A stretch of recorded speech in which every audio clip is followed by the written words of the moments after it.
নমস্কার। রম্য গল্পমালায় সকল শ্রোতা বন্ধুদের জানাই স্বাগত। আপনাদের সাথে আমি রম্য মাইতি। সামনে দুর্গাপূজা, সকলকে জানাই অগ্রিম প্রীতি ও শুভেচ্ছা।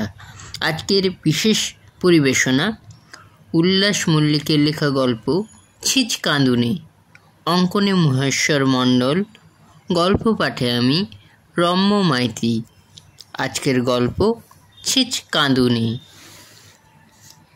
ঢাকের শব্দে ঘুম ভাঙল ফুলুর। চোখ মেলে দেখল, এই যা সকাল হয়ে গিয়েছে। কেন যে আজ সকালটা হলো? সকাল মানে একটু পরে দুপুর হবে, বিকেল গড়িয়ে সন্ধে, আর সন্ধে হলেই ভাবতে পারে না ফুলু।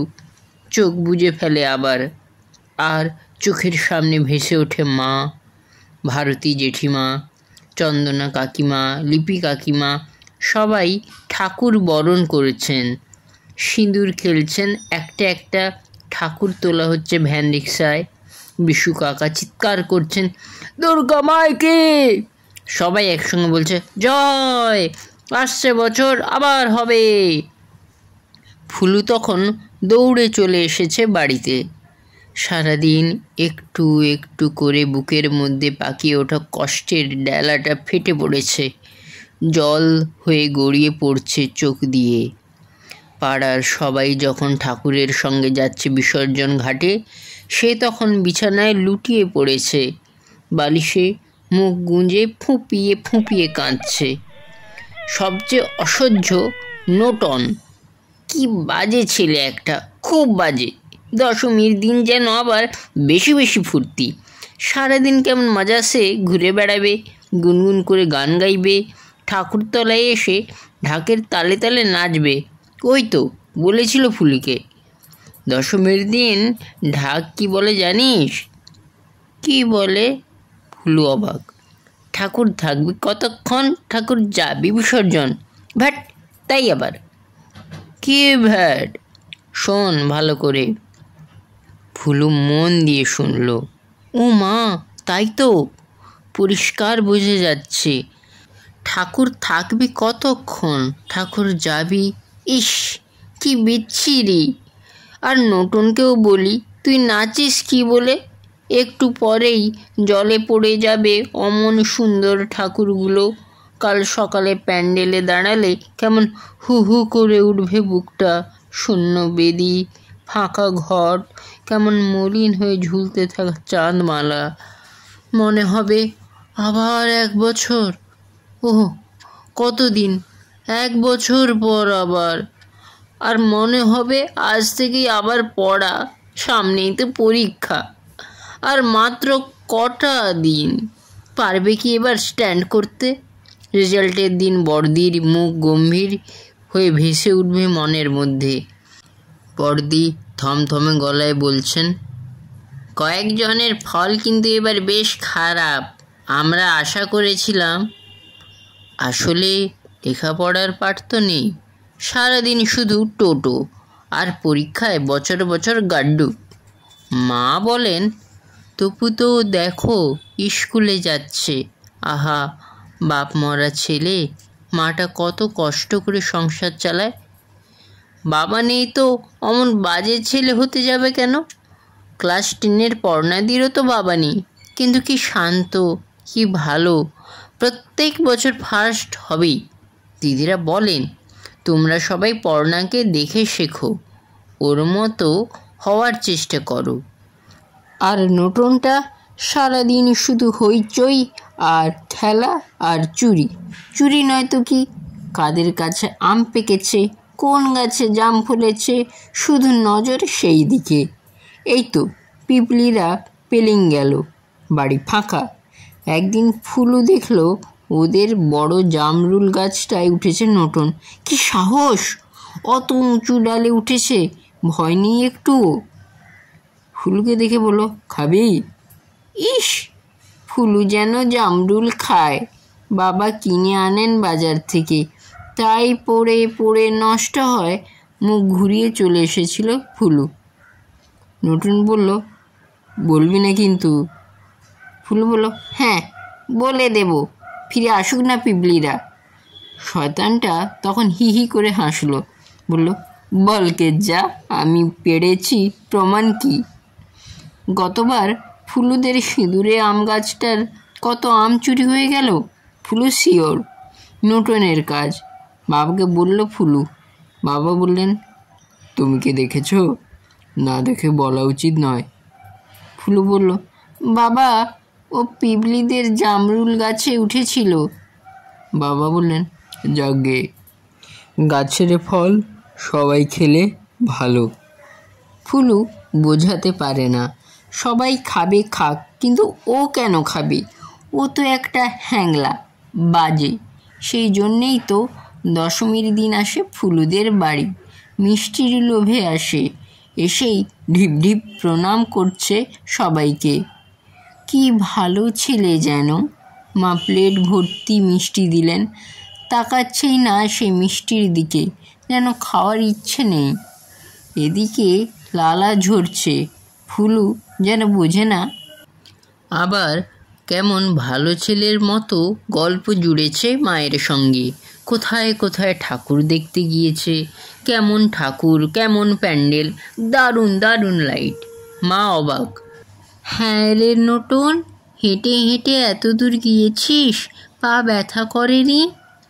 হেঁটেই তো মজা কাকিমা, গাড়িতে কি আর ভালো করে ঠাকুর দেখা যায়? মা বললেন, মিষ্টি খা, পড়েই আছে তো সব।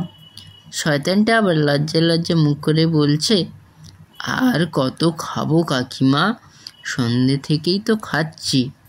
গতবারই তো ফুলুর কথা শুনে কি হাসিটাই হাসলো।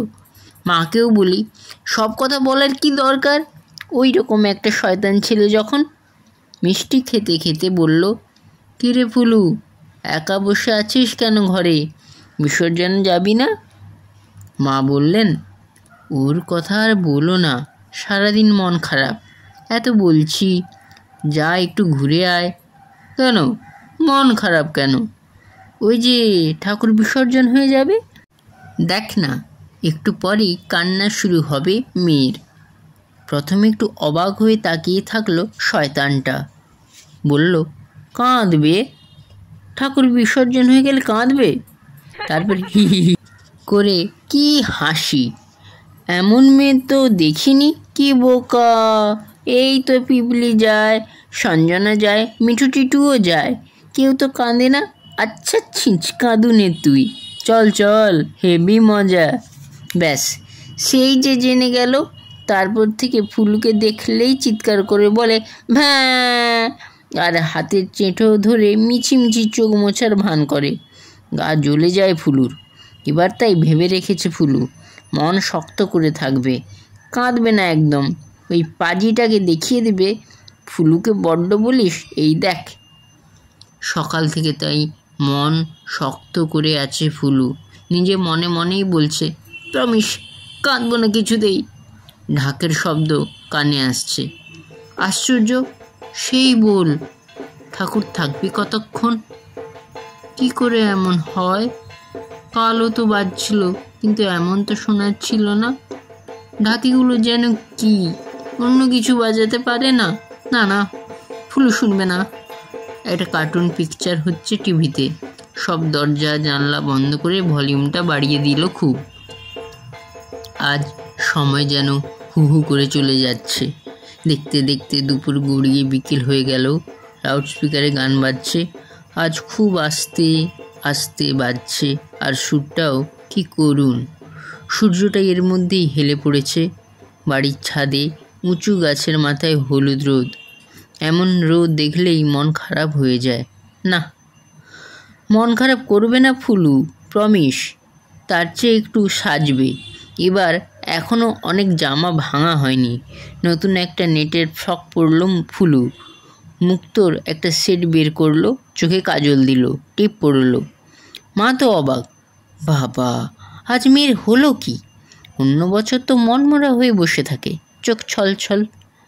মা বললেন, কোথায় যাবি? ফুলু বলল, ঠাকুরতলায়। দেখে শুনে দাদুরও চোখ কপালে। বাবা, ফুলু রানীর এত চেঞ্জ! দ্য গ্রেট লেডি ফুলু রানী, সুখ দুঃখ জয় করার মন্ত্র যার হাতে। ফুলু মুখ ভেঙায় দাদুকে, চুল ঝাঁকিয়ে মুখ ঘুরিয়ে নেয়, তারপর দৌড়ে বেরিয়ে যায় বাড়ি থেকে। মহালয়ার দিন রিনিরা গ্যাংটক গিয়েছিল। সেখান থেকে ইয়ামথাম। রাস্তার ধারে কি সুন্দর দৃশ্য, বরফে ঢাকা পাহাড় বলছিল রিনি।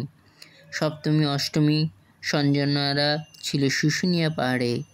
পাহাড়ের উপরে একটা পূজা হয়, দারুণ নাকি। ঠাকুরতলায় গোল হয়ে বসে গল্প করছিল সবাই। শুনতে শুনতে ফুলু টের পাচ্ছিল বুকের মধ্যে মুচড়ে ওঠা সেই কষ্টটা আর নেই। ঠাকুর নামানো হয়ে গিয়েছে বেদি থেকে, বরণ হচ্ছে।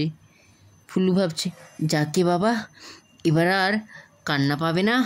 সবার সঙ্গে এমন গল্প করতে করতে ঠিক কেটে যাবে সময়টা। পিচ্ছুটাও আছে, আর চোখে মাঝে মাঝেই তাকাচ্ছে ফুলুর দিকে। ভাবছে কাঁদবে ফুলু, অত সহজ নয়। ফুলুর মন আজ শক্ত। ফুলু তাই জোরে জোরে কথা বলছে, বেশি বেশি হাসছে।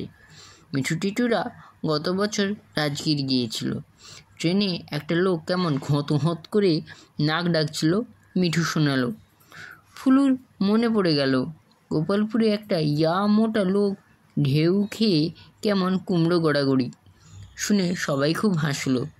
রনিত বলল, ওরাও এবার পরীক্ষার পর গোপালপুরে যাবে। এতক্ষণ চুপ করেছিল নতুন। হঠাৎ বলল, আমিও গোপালপুর গিয়েছি। সবাই তাকালো নতুনের দিকে। তুই গোপালপুর গিয়েছিস? ভ্যাট, হ্যাঁ গিয়েছি, অনেকবার গিয়েছি, 3-4 বার। রন বলল, কেন বাতেলা দিচ্ছিস? কোথায় বলতো গোপালপুর? কেন? লক্ষ্মীকান্তপুরের পাশেই। লক্ষ্মীকান্তপুরে আমার ছোট মামার বাপের বাড়ি। ছোট মাইমার সঙ্গে গিয়েছি। গোপালপুরে রাসের মেলা হয়, কি বড় মেলা জানিস? সবাই হি হি করে হেসে উঠল।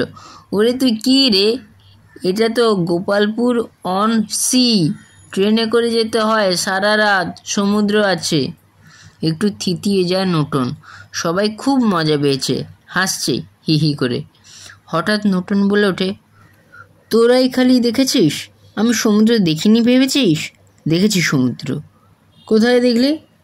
কেন দীঘায়? দীঘায়? এ মিথ্যু, কবে গেলি তুই? গিয়েছি একবার। একবার বললে তো হবে না, কবে গেলি বল, বল কবে গেলি? সে অনেক দিন। বাবার ফ্যাক্টরি থেকে বাস ভাড়া করে নিয়ে গিয়েছিল, আমি, মা, বাবা, দিদি। ভ্যাট, খালি বাজে কথা। আমাদের বাড়িতে একটা আয়না আছে, চারিদিকে ঝিনুক সেট করা, ওটা তো দীঘা থেকেই কেনা। বিশ্বাস না হয় তো চল, দেখাচ্ছি, এখনই চল।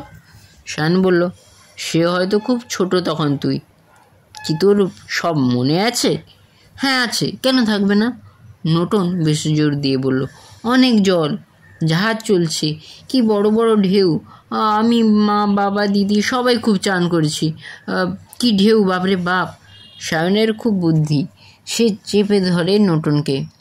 তবে যে সেদিন বললি তোর বাবাকে মনে পড়ে না, মারা গিয়েছেন যখন, তুই খুব ছোট, তাহলে দীঘার কথা তোর কি করে মনে আছে? মিথ্যে কথাকার, খালি মিথ্যে কথা। এবার বেশ থতমত খেয়ে চুপ করে যায় নতুন। মুখটা লাল হয়ে গিয়েছে, একটু কথা খুঁজে পাচ্ছে না। খুব মজা লাগছে ফুলুর। কেমন জব্দ, বড্ড ফুলিকে বলা।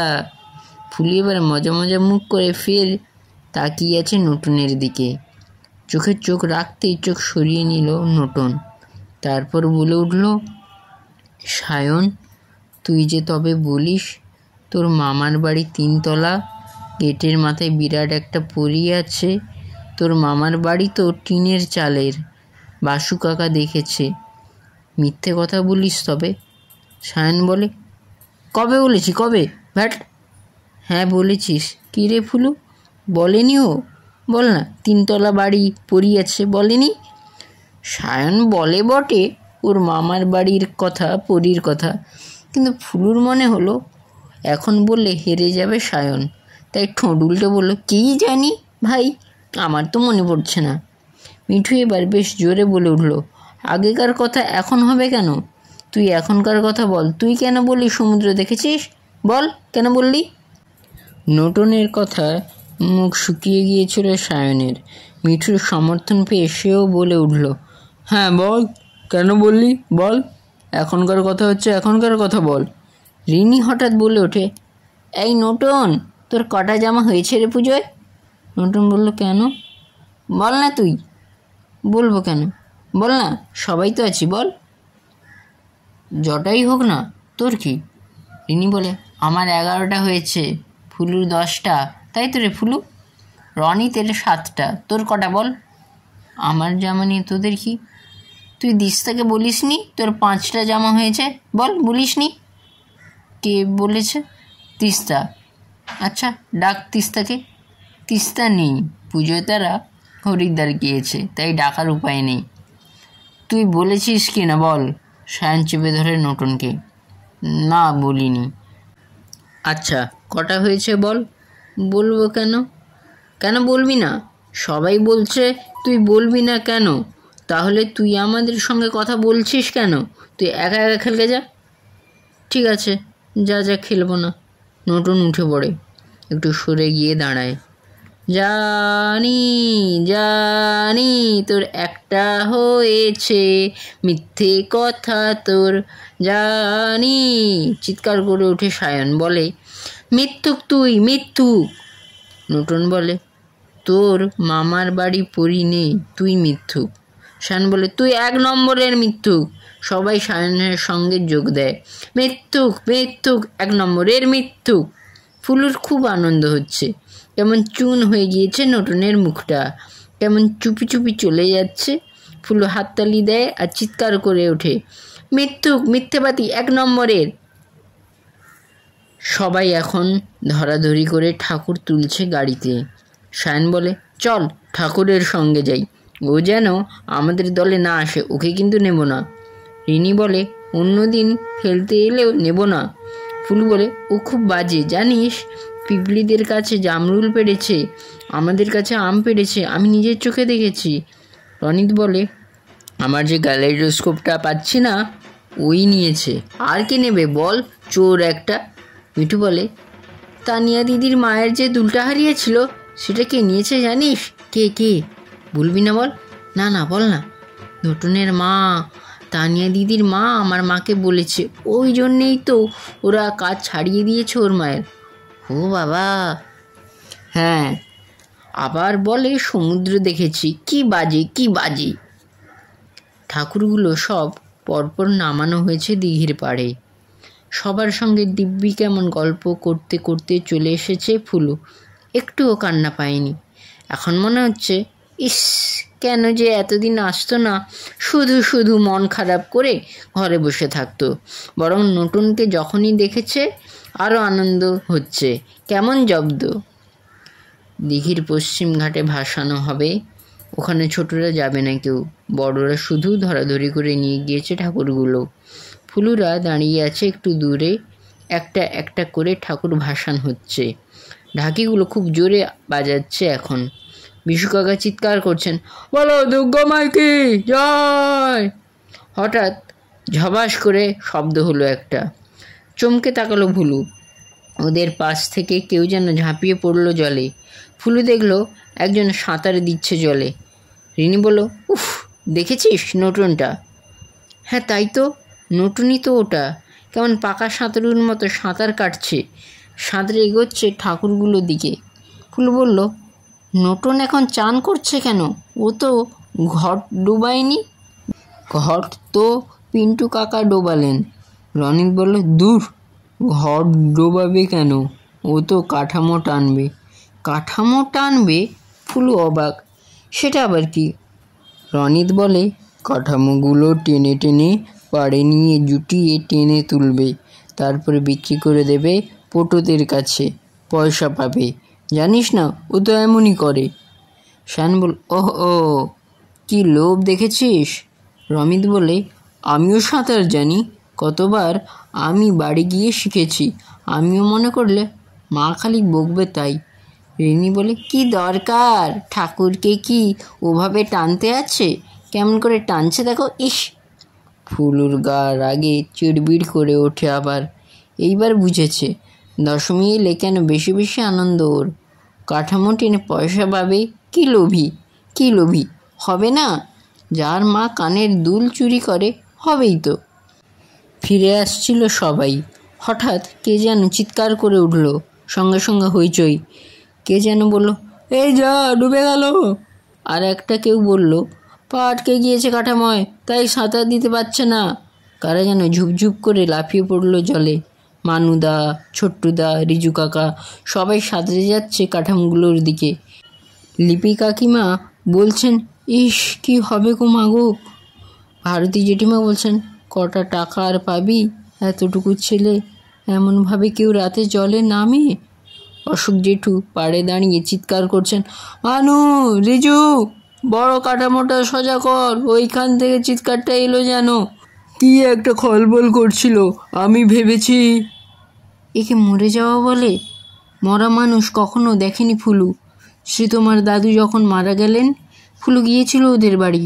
কাঁচ ঢাকা গাড়িটা এলো, গাড়ির চারদিকে খুব ভিড়। ফুলু একটু কাছে যাওয়ার চেষ্টা করতেই কেউ একজন বকুনি দিল, এই এখানে কি, যাও এখান থেকে। এই প্রথম মরে যাওয়া মানুষ দেখছে ফুলু। চোখ বোঝা নোটনের, জামা প্যান্ট ভিজে সপ সপ করছে, ভিজে চুলগুলো লেপ্টে আছে কপালে।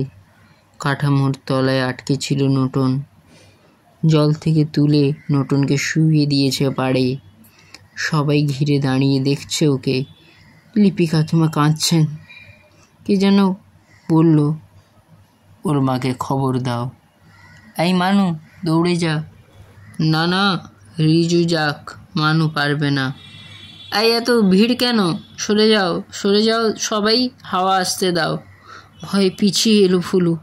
হাত পা কাঁপছে। নোটনকে আর দেখতে পাচ্ছে না। নোটনকে আর দেখতে পাবে না কোনো দিন। মরে গেলে তাই হয়। সে আর কথা বলে না। নোটন আর ছিঁচকাদুনে বলবে না তাকে। দশমীর সময় ফুলুদের বাড়ি আর আসবে না। কালী পুজোর সময় বাবা বলবে না, তোমার থেকে নটনকে দুটো বাজি দাও লক্ষ্মী মেয়ে। অমন বলতে নেই, ওর তো বাবা নেই, বাজি কিনবে কোথা থেকে বলো। ফুলু দেখল পেটের ভিতর থেকে কিছু একটা পাকিয়ে উঠল, আটকে গেল গলার কাছে। কেমন যেন মনে হচ্ছে বুকের মধ্যে। বন্ধুদের কাউকে দেখতে পাচ্ছে না। আর পারল না ফুলু, কেঁদে ফেলল হু হু করে। একা একা কাঁদতে লাগলো ফুলু। কারা যেন বলছে, এই ভিড় সরাও, পেটে চাপ দাও, পেটে বুকটা মালিশ কর, আস্তে আস্তে মালিশ কর বুকটা। এই তো জল বেরোচ্ছে, আর একটু চাপ দাও, সাবধান। এই নটন, নটন তাকা, চেয়ে দেখ কি কষ্ট হচ্ছে। এই নটন। সবাই হেঁটে ফিরছে। ঢাকিরা ঢাক বাজাচ্ছে না আর। একদম সামনে একটা সাইকেল ভ্যানে নোটন। সবাই বলছে, শুয়ে থাক নোটন, উঠিস না। নোটন শুনবে না, উঠে বসছে ভ্যানে। নামতে যাচ্ছিল। অশোক জেঠু এক বকুনি দিয়েছেন, হতভাগা, মারবো এক থাপ্পড়, বসে থাক চুপ করে, আমার প্রেশার বাড়িয়ে দিয়েছিলি তুই। ফুলুর সঙ্গে চোখাচোখি হলো। ফুলু ভাবলো, এই রে, ঠিক বুঝতে পেরে যাবে ফুলু কাঁদছিল। রিনি একটু আগেই তাকে বলল, তোর চোখগুলো লাল কেন রে, কাঁদছিলি? নোটনটা কাল আবার ঠিক বলবে ছিঁচকাঁদুনে। ভিড়ের মধ্যে লুকিয়ে পড়তে পড়তে ফুলু ভাবল, বলকে চা, কদিন আর বলবি, একটা বছর তো। ফুলু শিওর সামনের বছর কিছুতেই কান্না পাবে না তার। না কাঁদতে শিখে গিয়েছে সে। সবাইকে দেখিয়ে দেখিয়ে হাসবে। কেমন লাগলো আজকের এই গল্প? কমেন্ট বক্সে অবশ্যই লিখে জানান। গল্পটি ভালো লাগলে লাইক এবং শেয়ার করতে ভুলবেন না। পরবর্তীকালে নিত্য নতুন নানা ধরনের গল্প শুনতে এখনই আমার সাবস্ক্রাইব করে আমার পাশে থাকুন। ধন্যবাদ।